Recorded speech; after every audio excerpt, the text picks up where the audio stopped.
mucha más información y por supuesto con uno de los temas del día, uno de los temas que aquejan a toda la sociedad, ¿no? Este recorte presupuestario en la universidad. Exactamente, ya tuvimos el panorama nacional, tuvimos el panorama del gremio a nivel local, tuvimos el panorama de redes sociales y ahora creo que vamos a tener la palabra del rectorado. Exactamente, Jorge, ¿qué está pasando acá? Justamente la palabra más buscada, y allí lo tiene José Romero Silva, que está justamente con el rector de la UNT. José. Así es, Mariana, vamos a conversar con el rector de la Universidad Nacional de Tucumán, 90 días sin prácticamente actividades en la universidad pública. ¿Cuál es el análisis que hace usted, ingeniero? Gracias por venir, muy buenos días. Buenos días. ¿Qué análisis hace de esta situación que se está atravesando hoy en la universidad? Menos mal que no es 90 días, son 3 semanas, ¿no es cierto? Entonces, 90 días fue en el 2014 la huelga. Es decir, ¿cuál es el análisis? Muy afligido porque en los colegios no se dicta, especialmente en los colegios preuniversitarios, no se dicta clase, en las facultades, en algunas no hay actividad casi normal, en otras hay paro importante. Es decir, es una medida que paraliza muchos sectores de la Universidad Nacional de Tucumán. Eso, perder 3 semanas de clase es una cosa muy importante.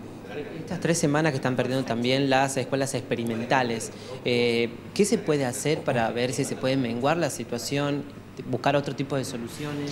Bueno, un poco es decir, cuando especialmente en la escuela preuniversitaria o experimentales, como les decís, como se dice en el conocimiento de Tucumán, son escuelas que tienen alumnos desde jardín de infante hasta secundario.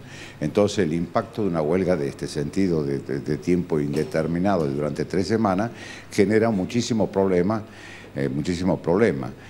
¿Qué es lo que, es decir, desde el punto de vista nosotros de la autoridad de la facultad, de la universidad, lo que pensamos es decir que hay otra forma de reclamo, hay otra forma de reflexionar y poder visibilizar la situación, porque sí comprendemos que el sueldo de los docentes es un sueldo muy bajo, entonces debe ser reivindicado ese sueldo docente. Eso es una necesidad que lo vemos y estamos trabajando en función que el gobierno nacional haga ofrecimientos al sistema docente y al no docente para mejorar ese salario. Es decir, pero hay situaciones que son diferentes. Paso a describirlo, que lo que es el no docente ya cerró la paritaria con un 15% y con una revisión en octubre.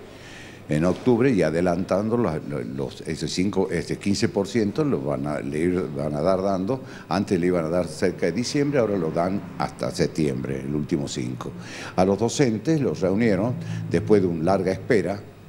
Le dieron el 5, primero dieron la cláusula gatillo del año 2017, después que un 2 punto y chirola ya en febrero.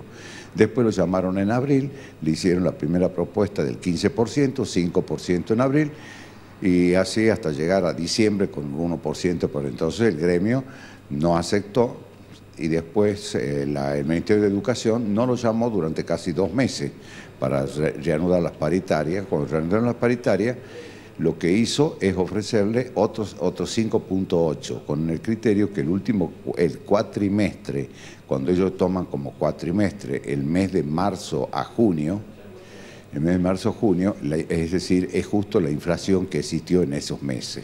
Pero somos conscientes que a partir de ese momento la inflación se disparó en este país y entonces el gremio docente, cuando lo llaman no sé si principio o final de julio, principio de agosto, es decir, le ofrece el 5.8, lo rechaza porque sería un incremento de 10.8 a lo que vas. Entonces, han quedado con que ellos daban el 10.8 siempre que los gremios mantengan las universidades sin paro. El gremio no lo aceptó y se entró en plan indefinido. Ahora, este plan indefinido generalmente es de la agrupación, porque son 6 las agrupaciones que funcionan en las paritarias, son las de las CONADO y CONADO Histórica. Las otras agrupaciones, ahora creo que se están sumando casi todas, pero anteriormente hacían paro un día, 2 días.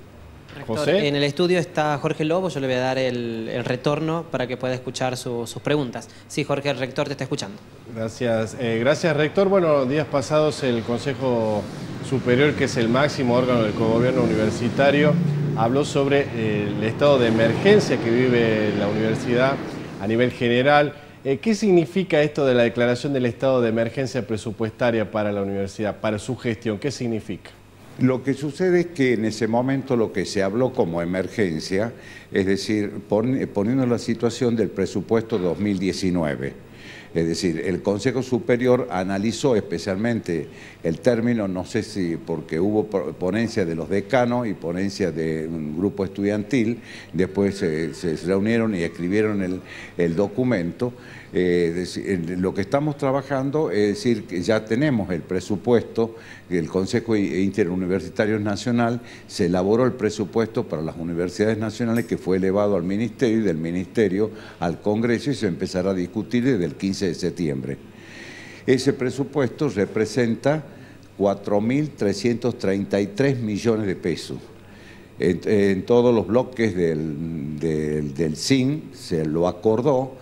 Ese presupuesto generalmente cuando es elevado, los rectores aprueban en un porcentaje que anda entre el 94 y el 97% de lo elevado, es lo histórico que viene haciéndose.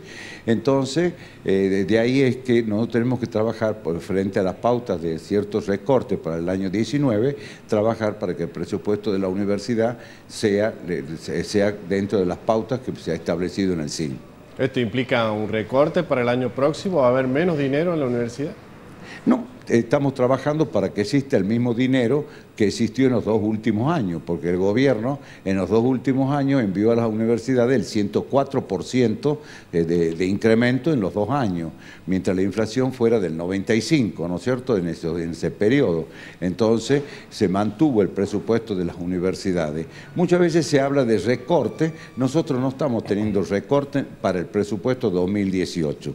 Lógicamente que los gastos de funcionamiento es una cadena que siempre se mandan con ciertos retrasos. No puedo decir que es normal el retraso, porque todo retraso no es normal, es anormal, pero es decir, siempre funcionó así, ya recibimos todos los meses. Lo que sucede es que el gobierno en un momento, en el mes de febrero, dejó de mandar ese retraso y después nos puso en la sintonía de siempre, mandándonos 2 meses y medio en forma consecutiva. Eso, los gastos de funcionamiento sí son afectados por la inflación, porque de ahí nosotros pagamos cuotas de AFIT, cuotas de luz, cuotas de gas, es decir, de todas las situaciones y de teléfono.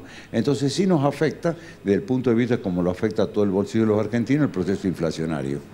Muy bien, rector, muchas gracias.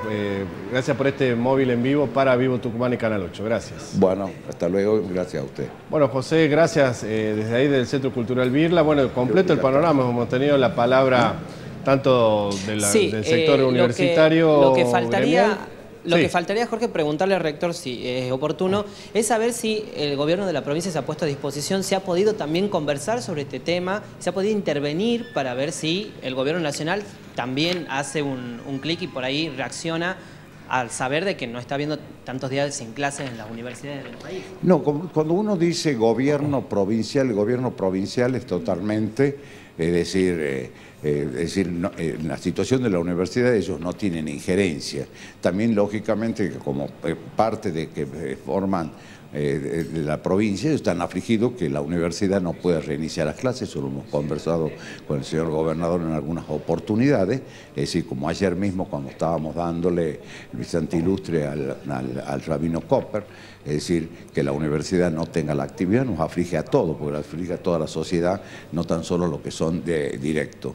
Es decir, pero eso es lo que quiero remarcar, es decir, que hay otra forma de poder manifestar el desacuerdo o el no cumplimiento, siempre aceptando que los docentes deben tener una mejora salarial importante para poder continuar las clases, pero hay otra forma de reclamo que no perjudique especialmente al estudiantado. Muchas gracias, rector. Al contrario, gracias. Bueno, ahí está, Jorge, entonces las palabras por parte del rector y de esta forma concluir, si se quiere, este informe que hemos podido lograr hoy, tanto de lo que está sucediendo en el país, lo que está sucediendo acá con el gremio local y también la palabra por parte del rector de la Universidad Nacional de Tucumán. Bien, José, entonces la expectativa para hoy a las 10 con la actividad de la Escuela de Bellas Artes y la concentración que va a tener Adion en ese lugar. Muchas gracias. Así va a ser. Hasta luego. Hasta luego.